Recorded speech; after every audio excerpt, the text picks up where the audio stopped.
Hai Kak Friends, pada soal kali ini kita akan bicarakan tentang limit dalam bentuk fungsinya ada yang memuat trigonometri ya. Nah, untuk mengerjakan soal seperti ini, mari kita pahami prosedur dalam menentukan limit yaitu harus dengan cara substitusi langsung terlebih dahulu. Jika kita memuat bentuk 0 per 0, berarti kita akan menggunakan cara yang lain, misal cara kedua, yaitu dengan cara memfaktorkan dan menggunakan sifat limit trigonometri. Kita coba dengan substitusi langsung, bentuk soal kita seperti ini, ternyata setelah disubstitusi langsung, dapat hasilnya 0 per sin 0, atau dengan kata lain, 0 per 0.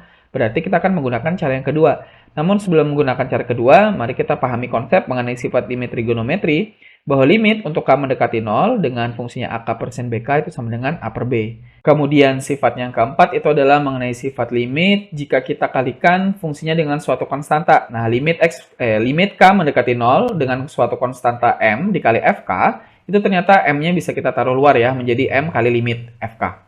Oke, kemudian yang kelima itu adalah limit dengan fungsi perkalian. Bisa kita pisah menjadi limit kali limit seperti ini.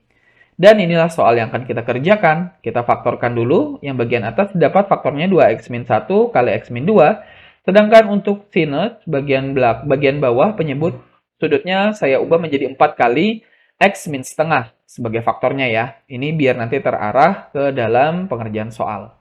Oke, kemudian faktor yang atas ternyata juga masih bisa kita ubah, yaitu 2x min 1 itu adalah 2 kali x min setengah. Faktor belakang dibiarkan saja.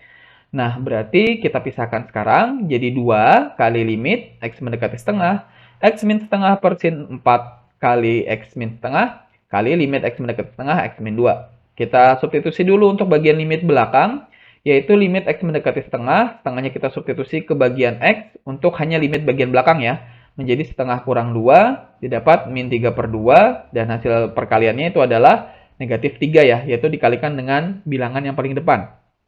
Yaitu negatif 3 kali limit x mendekati setengah, untuk bentuk fungsinya x min setengah per sin 4 kali x min setengah. Kita lanjut di slide berikutnya. Nah, ini adalah rumus yang akan kita gunakan, dan tadi didapat bentuk seperti ini bagian akhirnya. Nah, karena x-nya mendekati setengah, berarti bukan mendekati 0 ya. Padahal berdasarkan sifat limit pada nomor 3, jika kita akan menggunakan sifat limit trigonometri, batasnya harus mendekati 0. Berarti kita akan menggunakan permisalan. Misal y sama dengan x min setengah, maka x mendekati setengah itu dapat ditulis x min setengah mendekati 0. Atau dengan kata lain, y-nya akan mendekati 0. Ingat bahwa x min setengah tadi adalah y, berarti y-nya mendekati 0. Oke, berarti soalnya sudah bisa kita ubah ya. Berarti menjadi negatif 3 dan sekarang menjadi limit y mendekati 0. Kemudian x min setengah tadi itu adalah y. Kemudian sin 4 kali x min setengah berarti sin 4 kali y. Oke, kemudian didapat hasilnya itu adalah negatif 3 kali. Nah, karena ini sudah berbentuk limit AK per sin BK dengan hasilnya adalah A per B, maka A per B pada soal kita kali ini itu adalah 1 per 4. Yaitu negatif 3 kali 1/4 sama dengan negatif 3/4. Inilah jawaban pada soal kali ini yang ternyata bersesuaian dengan opsi yang C. Kita berjumpa lagi di pertanyaan berikutnya.